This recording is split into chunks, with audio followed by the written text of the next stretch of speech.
The U.S. military has acknowledged that it surveilled recent drills by the Chinese armed forces in the disputed South China Sea, the second such case in as many days of the Pentagon watching the People's Liberation Army conduct maneuvers designed to deter such foreign moves.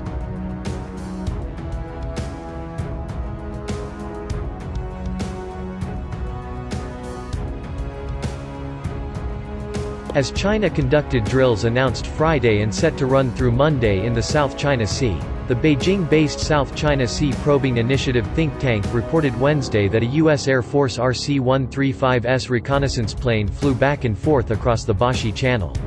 The sensitive waterway separates the Philippines from Taiwan, a self-ruling and U.S.-supported island that is the subject of a territorial dispute with China, as are the surrounding waters of the South China Sea.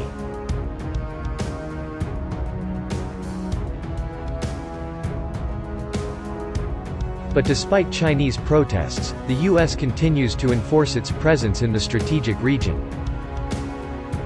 The U.S. Navy has 38 ships underway today in the Indo-Pacific region, including the South China Sea, Navy spokesperson Captain John Gay told. "We continue to fly, sail, and operate anywhere international laws allow us to demonstrate our commitment to a free and open Indo-Pacific and reassure allies and partners."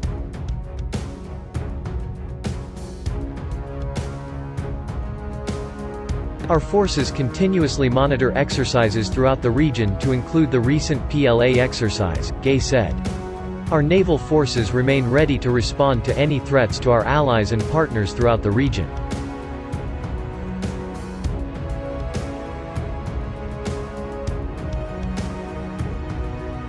The U.S. flyover was featured in Chinese state-affiliated outlets such as the ruling Communist Party's Global Times, which cited experts suggesting the move could be linked to potential ballistic missile launches.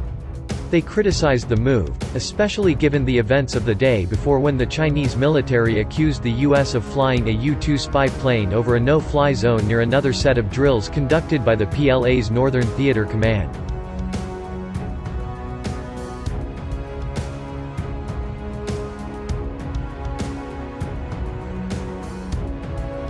The Chinese military took public offense at the U.S. reconnaissance flights.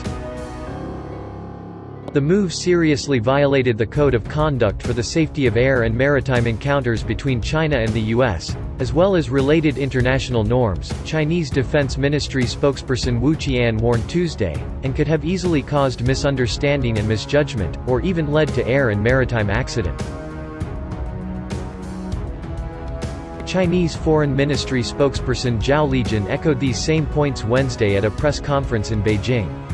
The trespass severely affected China's normal exercises and training activities, Zhao Lijian said, and he called on the U.S. to immediately stop such provocative moves and take real actions to uphold regional peace and stability.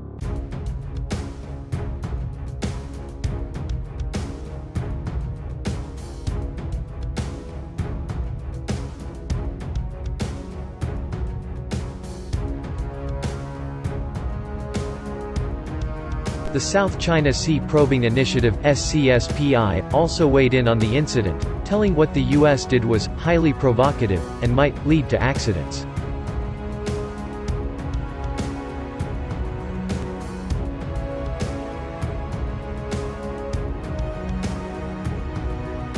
The think tank, led by Chinese scholars, experts, and former military personnel, has been at the forefront of news regarding U.S. military activity in the South China Sea, providing regular updates on the Pentagon's air and sea movements. Whereas the U.S. has justified its intensified deployments as a measure to enforce the flow of international travel in waters claimed by Beijing, the group defends China's actions as safeguarding the country's sovereignty amid a worsening in bilateral ties.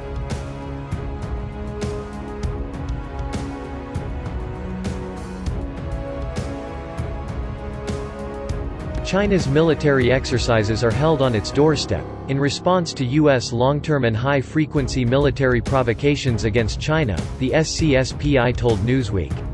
To a large degree, PLA operations are to deter U.S. increasing military activity and the anti-China rhetoric of some U.S. officials, as well as keeping alert.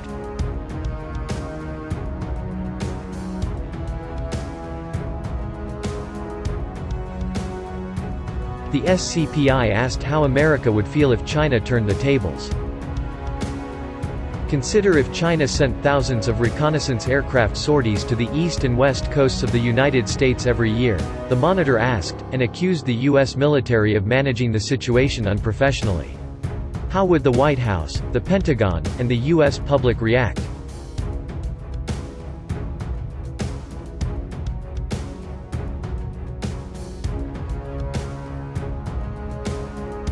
In Washington, however, President Donald Trump's administration has officially rejected China's expansive claims to the South China Sea, a major route for commercial traffic and host to potentially trillions of dollars worth of untapped oil and gas reserves. In a first, the U.S. rolled out sanctions Wednesday against Chinese companies accused of being complicit in malign activities in the South China Sea.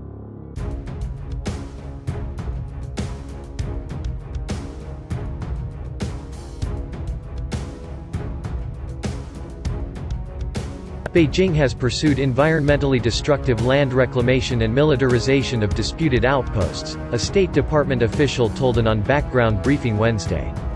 This has done irreparable damage to coral reefs. They have also used these platforms in the South China Sea as platforms of coercion against their neighbors, expanding the reach of PRC maritime militia and civilian law enforcement vessels, often backed by the Chinese military, to intimidate Southeast Asian claimants from accessing offshore resources.